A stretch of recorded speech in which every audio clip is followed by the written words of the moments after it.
Welcome back, Planeswalkers, to another episode of the Hive Mind. I'm your host, John Dunning, aka Orzhov Dunn, as some people in the Magic community call me. Not as many as I'd like, but hey, it is what it is. This is the show where I traverse the multiverse in search of other prominent Planeswalkers, that being prominent members in the Magic community, whether that be other content creators or just well-known figures in the Magic community. So today, I have a very, very special guest planeswalking in all the way from Long Island, New York. I have the leader and main curator for the MTG Amino app, Mr. DMANY. Thank you for joining me today, sir. Thank you. Keep coming. Okay, so Mr. DMANY, what is your kind of history in Magic? Where did you start with this kind of crack addiction that we all get? Well, I don't count when I saw people one time playing inside of a cafeteria one time in lunch, but it was mainly from my friend Josh. Me and a bunch of friends were over at his house. We were all kind of bored, and we didn't want to play any of his very complicated board games that he loves to play, because we all have impatience. We don't want to take an hour to set up and 3 hours to learn a game. So he brought out a box of cards, because we like card games, me and my friends. We're like, oh, cool, what's this? I'm like, oh yeah, we saw that once. So me and like three other friends, he had his own like little pre-constructed deck, and he had some of the dual decks. I got one of the ones from the Dragons versus Knights one. I had the Dragon deck. Nice. So that was my affinity to red there from starting off. Nice. Red mage, huh? I won. Yeah, I had that amplified dragon, and I killed him with the 12/12. Nice, in pretty quick fashion too, if it's a red deck, right? Yeah, he was playing his mono black deck. Oh, that's kind of a cut from a piece of my own heart. I am definitely a black mage. Hence the name, a little black, little white, but yeah. But there's nothing wrong with red too. Yeah, as I learned a little more, out he didn't know like too much about the game. Like the bad basics, he didn't like teach us like everything because he didn't know everything. Eventually, when we started beating him, then he stopped playing. Nice. So, right. So Danny, you've been the head curator. Let me see if I get this right. Since June of 2016. Around there, I don't remember the exact date. Okay, so what made you want to kind of take on this huge responsibility of kind of keeping everything in line, and also just if you could just run down some kind of duties of the position of leader of this crazy thing? Yeah, sure. Well, when I first discovered the community around March of last year when it first came out, I saw a video from Simon at MTG and wrote Deck Builder. I think whichever one came second, then I joined it because I'm like, someone else did it. I'm like, okay, might as well try it out. Nice. And they were looking for curators at that time. I was like, I'm new. I don't want to do anything. I don't know how everything works on this thing. Then the second or third time around when they were looking, I did talk to one of the curators, which is the other leader there now, Vazeric. You know who he is, right? Oh yeah. Yeah. So he was looking around. I'm like, hey, I'm interested if you want. I'm like, it doesn't matter if I'm not or if I am or not. If you want me to, it's fine. I was interested, but I'm like, it really doesn't matter. I just was there to talk to people, mostly about EDH and stuff. Then he made me a curator. Then when Amino made it so that leader, there's like a star leaders thing, and then they can make other people leaders. He's the star leader. He could, if he ever wanted to, he could take away my leadership if I'm a bad boy. Gotcha. No, and let me just say, I've been on the site since around the same time. I think I started in March as well. I haven't been, nearly as active as you've been, but since, noticeably since you've been kind of in a higher role, things have been running so smoothly. You kind of put a cap on a lot of the tomfoolery that ensues on the site, which is great. I try my best. You really do a phenomenal job. And you're definitely one of the more active, I don't want to put it in a negative light, but the curator role is a bit of a revolving door, I've noticed since I've been there, and you've really been a constant, kind of pushing everyone to be involved and do all these kind of events and stuff. So I just want to give you kudos on that for sure. Yeah. I mean, I do get feedback from like my other curators and also from like other people that I talk to since the beginning. You know, they sometimes give me advice and sometimes they say, shut up. Well, we could all stand to be told that sometimes, myself included. So yeah, I always. No, go ahead. I'm sorry. Go on to your next question. No, I was just saying. So, what are kind of the day-to-day functions of your role? I wake up, go on the app, scroll through the recent feed. Then I see like, oh, good enough to be featured. Go moderation menu, feature post. How long? 1, 2, or 3 days. Okay, pick it. Then just that's basically most of the day. Like sometimes there'll be like a random flag, but it's for those stupid spam bots that we get every now and then that all the Aminos are getting in trouble with. I go to my chat, see who I'm talking to for the day. Then I usually am at work most of the day. Awesome. And various stuff. That's awesome, man. I mean, it sounds like a job in itself. Yeah, but it's volunteer work. You get no pay. Nice. Well, we all appreciate your hard labor with no pay. Sorry. That's perfectly fine, man. So it kind of segues into my next question. It must be fun, because like you said, there's no monetary gain at the at least at the moment. Maybe Amino people look, this guy is hard working, but it must be fun or else you wouldn't be doing it. So just tell me how you get to kind of keep in line all the Magic personalities are kind of larger than life, larger than planes, larger than the multiverse itself. So how do you kind of get everyone focused and kind of get everyone in line? That's a tough one. It's a lot of just compiling. The way I do things, I compile information over time. I'm like, all right, what's going on here? Okay, I'll get back to that later if something else appears. Then I'll fix this problem. If someone has like a specific problem, I'll try and fix it right away if it's possible. I try my best to go a wider spectrum of what's happening compared to what the small little direct thing is. So let's say someone says, oh, the featured page is lacking content, or the recent page that people were complaining about, like how everyone's just having not as good posts as was for a while. I'm like, okay, someone bitches, another person bitches. I'm like, fine, I'll do something. I can understand, because I see when there isn't like a ton of stuff. I'm like, there's something wrong here. There needs to be more better content. So let's just try and do something here. Yeah, absolutely. So, everyone on Amino, listen, before you go and you bitch and complain all about the featured posts, think this poor man, he's doing the best he can, guys. Well, I do have my curation team, but I'm still doing most of it. Yeah. So just kind of shifting off Amino a little bit, I just kind of want to get more into your background, Danny. What's your favorite Magic format? I think I know the answer. The answer is Commander. Absolutely. Nice. So tell me a little bit about that, your history with that format, and kind of why that's your favorite.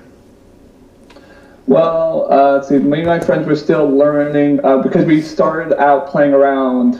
Dark Ascension was the set that was out at the time. Okay. Then I learned first about Commander around Return to Ravnica block. Someone in the store was playing, and I was like, oh, what's that format? They're like, it's a EDH or Commander, whichever one they said first. So I just compiled something around what I had. I had a crappy mono red deck, which was that Jahara, the one that she has like 3 different abilities. You can like discard a card, destroy a blue thing. Oh man! 3 damage. 6 damage. Jaya Ballard, right? Jaya Ballard. Yes. Yeah. Because I had recently bought one of those premium decks. I actually got for like $15 the Fire and Lightning one. Oh, okay. That was so much fun. I love red. But then I'm like, okay, so that's fair. So then I tried something else, and then I showed my friends that I was playing with. I was like, guys, we don't have to play with these 100-card decks that we've just been making up randomly. We can actually build a real deck, and then slowly do stuff over time. And that was cool. Then I went into the card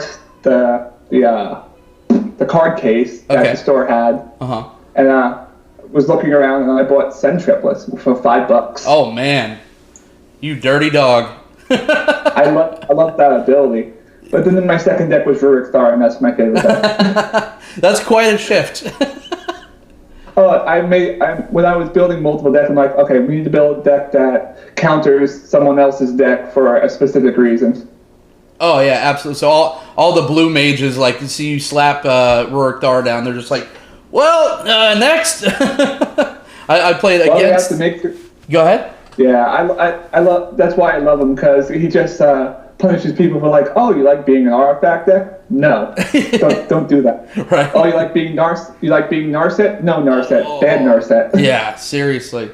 Narset's still pretty much a problem in any kind of way you slice it, though. But yeah, Rurik Star puts a cap on that for sure.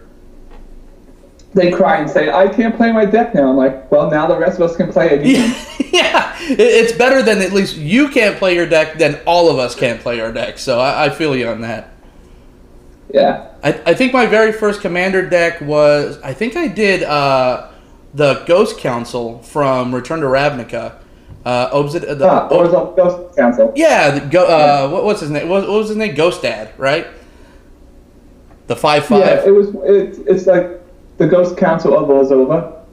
Yeah, not the old one. I did the newer one. The new one that blinks out, and when it comes back in, it gains haste, and it drains 2 each time it comes in. Yeah, I did. He was my first, and then Niv Mizzet was my second, and then I went on to just explode with like 100. I had like 10 at one time. It was seriously like a horrible crack addiction. Yeah, I had to stop when my finances started getting a little tight, because I have 9 decks. Like, not all of them are really good or anything, but some of them are decent.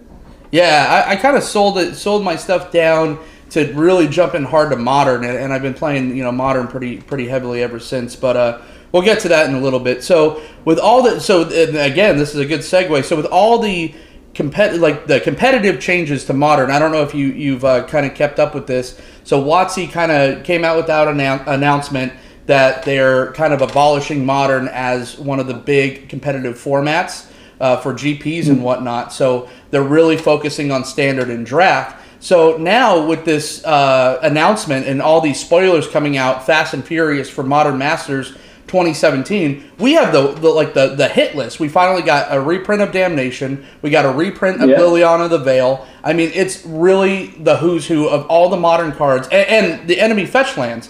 How could I forget? Yeah. So it just seems like such a disconnect right now, and I don't want to complain and bitch about Wizards of the Coast.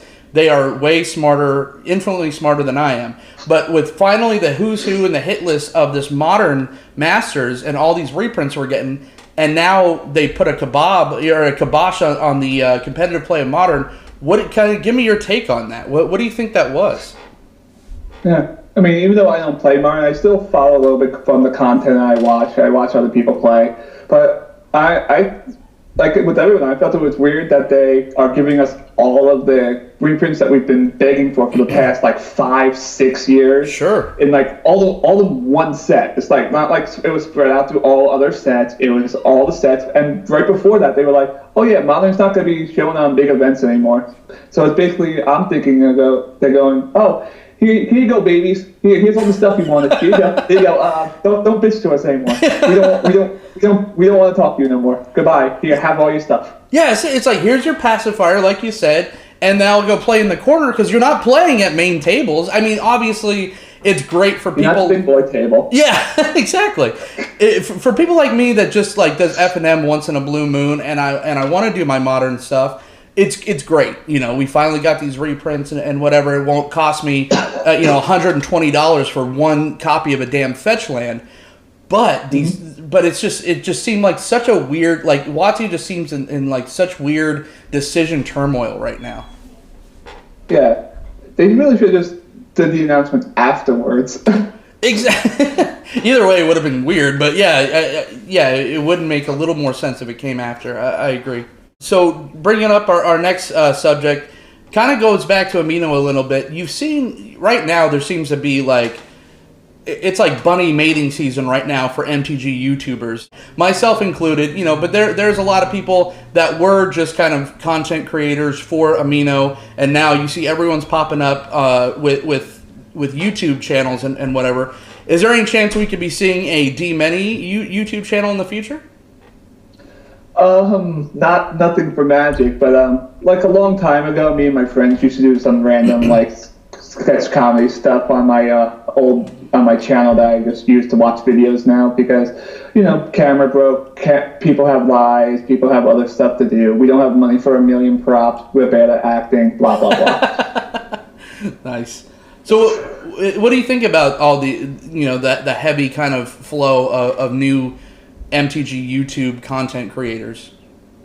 I mean, it's a good thing overall, but they are mostly focused on YouTube. They just post most of them just post their YouTube stuff directly to the channel, to the app. Mm-hmm. So except for like I think Card Bazaar is the only one that's accepted my offer. I was like, hey, can you just post some actual like content on the things? I want to feature their stuff, but I know the YouTube stuff is just for YouTube and just promoting it here. Just give us something else that you for us to interact with, because it's mostly a blogging application. Mm-hmm. So I want you to blog a bit.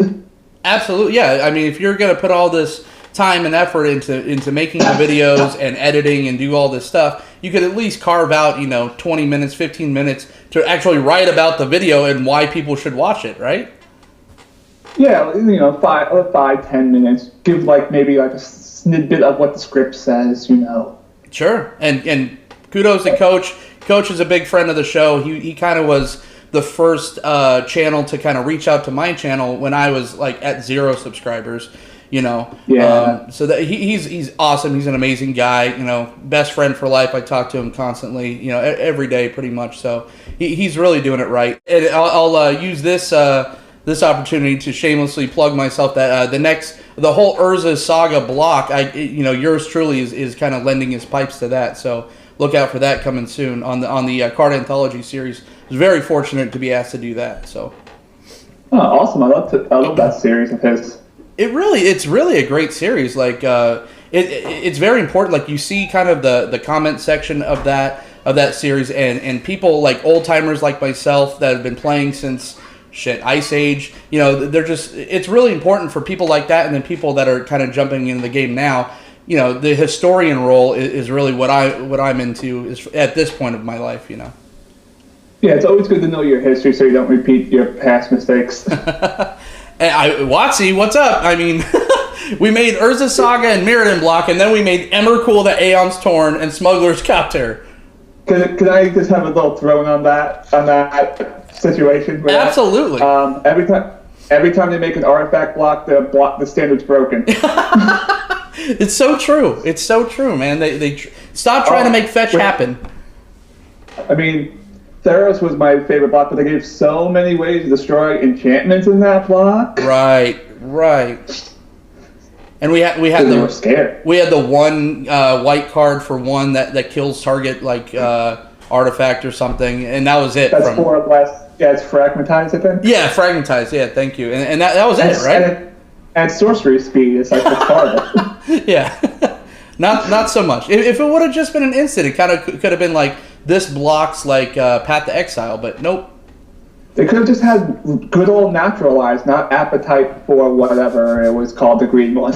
Appetite for whatever. We're gonna jump into some live kind of booster pack cracking. We got one of Kaladesh and one of Aether Revolt, and we're just gonna kind of go through and see what you would first pick out of here. All right, let's see if I remember all the cards. Right, I'm right there with you. All right, so let's get rid of our Thopter token. We got a Plains, so we got failed. It's a rare. Oh, well, hold on, we got a slow. Okay, fine. We got to slow roll it, man. There might be a good common in here. There might be a Fragmentize. You're right. There might be. Right. So I'm gonna hold this up to wherever you could see it. Can you see that pretty good? I can see it fairly well. Cool. So We got a failed inspection. That's the counter target spell, draw a card, then discard a card. I don't think that's going to make it. Spoiler alert. Cathartic Reunion. That's some kind of a Dredge All-Star in Modern, right? Oh, yeah, but not really good in Limited. Not good in Limited, no. No. Aerobatic Maneuver. That's a possibility, but that's in the maybe pile. Okay, absolutely. A Nimble Innovator. Ooh. What does that one do? I don't. This one is 3-1 blue for a 2/2. When Nimble Innovator enters the battlefield, draw a card. I don't think so. Nah. We'll put that in the poop pile. Live Fast. I think that's probably a good one, right? It's a possibility. It's a good draw engine. Get some energy. Nice. Sage of Shalia's Claim. That's 1/1 green for a 2/1. When she enters the battlefield, get 3 energy. That's not too bad. If you're building an energy deck, that's fine. You know, it's a maybe. We'll put her in the maybe. She's a bear, right? Woodweaver's Puzzle Knot. I know this one's kind of important. It's better for a late pack pick, if anything. Cool. Salivating Gremlins. Oh, this is one of my favorites. I tried to make the gremlin thing happen, and it didn't work too well. Whenever an artifact enters the battlefield under your control, Salivating Gremlins gets +2/+0 until end of turn, gains Trample, 3 for a 2/3. Put that in the maybe pile for now. That seems like a good pick. All right. Workshop Assistant, 3 for a 1/2. It's a Squire. When Workshop Assistant dies, return another target artifact creature from your graveyard to your hand. Nah. Not a first picker. Not good enough not a first pick. Like mid-pack. Hunt the Weak. We got a green removal spell. Hunt the Weak. Removal's removal, so it's always an option. Right. Okay. Now we're going first into our... this is our first uncommon. We got Engineered Might. It's a modal spell. It costs 5, though. I don't think we're first picking this guy. Not 5. Toss it. Oval Chase Daredevil. That's the guy that keeps reoccurring, I think, whenever an artifact enters the battlefield. 4/4/4/2. Nah. You want him when you have artifacts already. We'll toss him. Trusty Companion. It's a Hyena. A hyena on Kaladesh. 1/1 white for a 3/2. Vigilance, and he can't attack alone. Nah, I think he can't attack alone. He's crap. And our rare is Lost Legacy. Nah, not limited. Not so much. Whoop. We'll toss that aside. I'll go with the Gremlins for the first pick. Gremlin for first pick. All right. So you heard that. DMANY, Salivating Gremlins, your first pick. Most likely to get our synergy out of it. Right? So I'm going to go with... I'll probably go Hunt the Weak just because, like he said, removal's removal. So we have our first pick from Orzhov Dunn and first pick from DMANY. Let's jump into... So, and they're both commons. Nice. Not too good uncommons we got. No. Kind of a shit pack. That's all right. Bad pack. All right, let's see if we're any better with our Aether Refault. We got a Hinterland Drake, 2/3. Put that in the maybe pile. It's a flyer. Right. Always important. Yeah. Conviction, 1/1 white. Enchanted creature gets +1/+3, and you can return it to your hand. I don't think so. No. That's something if you already have Revolt, you would want that. Yeah. A bird. Girapor Osprey. Really, Wizards? 2/2 flyer for 3? It's not as good as a Drake. I'll put it in the maybe. High Spire Infusion. That's the pump spell that gives +3 and 2 energy. Yeah, that's pretty good. Yeah, it's not first pick, but maybe like second or third pick. We'll put it in the maybe. Cruel Finality. Target creature gets -2/-2 until end of turn. Scry 1 for 3. Instant. It's a removal. Don't like that one. I want something better. So something better for 3? I agree. Yeah. Unbridled Growth. Enchant land for 1. Enchant land has tap it, add any mana to your mana pool, sacrifice it to draw. Wow, it cantrips. It gives you Birds of Paradise. It's not abundant growth. No. I was just testing you. And you passed. No.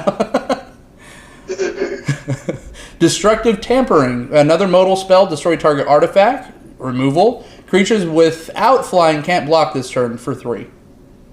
It's more of a late pack pick. I hate it. It's out. Filigree Crawler, 4 for a 2/2. When it dies, create a 1/1 Thopter with flying. Oh, that thing. Yeah. That goes straight to the graveyard, yeah. Augmented. These are the worst packs ever. I know, right? How dare you? Damn, I know. Damn Wizards. Augmenting Augmenting Automaton. Automaton. Got there. It's a 1 for a 1/1, and for 1/1 black, it gets +1/+1 until end of turn. Oh, that's like mid pack. Yeah, not a first picker. It's filler. I do like cards like that though. The fire breathing. Yeah. I do. Good mana sinks in the late game. Here we go. Implement of Combustion. What are these names in this set? 1/1, sacrifice Implement of Combustion. It deals 1 damage to target player. When it's put in the graveyard, draw a card. No. Crap. First uncommon. Outland Boar. 4 for a 4/4 in Rurik Thar colors. It can't be blocked by creatures with power 2 or less. That's a maybe. I kind of like it. It's a decent enough pick. I kind of like it. Yeah. That goes in our maybe pile. Our maybe pile is very scarce in this pack. Yeah. Invigorated Rampage, another modal spell. Choose 1 target creature gets +4/+0 and gains trample till end of turn. 2 target creatures get +2/+0 and gain trample till end of turn for 2. Oh yeah, put that in the maybe pile. Yeah. That's a great trick. Great trick. That sounds really powerful, actually. At instant speed, that's not bad. Yeah. Windkin Riders. This looks like Cloud Fairies from Urza's Destiny. This is a 6 casting cost blue creature, 4/3 flyer, and has Improvise. Improvised is always interesting. Yeah, I would say that's a maybe. Maybe. And our rare is a Walking Ballista. Oh, that's first pick. I'm sorry. Yeah, I kind of felt not the forest, right? Okay. Yeah, the Walking Ballista. This is kind of like running rampant in standard right now, right? Oh yeah. Also, it's being used inside Legacy decks. Oh jeez. All right. So it's replacing Triskelion. Oh, this one. All right. Hey, we finally got something that wasn't crap. Wonderful. Yeah. And I think we both agree on that one as our first pick. Yeah. Perfect. Awesome, man. Well, that's it for this edition of the Hive Mind. I just want to thank Danny, a.k.a. DMANY, for planeswalking in and talking about some cardboard with me, talking about Amino. Danny, where can we find you? How can we contact you? You can find me on the Amino with the username DMANY. I do have Twitter with DMANY13, but I rarely use Twitter. Awesome. I'm not good with social media, but that's basically it. Awesome, man. Well, you're damn good with one kind of social media, and that would be MTG Amino, because you are killing it again. And I just want to thank you for all your volunteer work and your contribution to the community. On behalf of the rest of us, thank you so much, man. You're very welcome, man. I'll try my best. That's it this week, Planeswalkers. I will be planeswalking to your plane, and I'll see you in the multiverse next time. Thanks for joining us.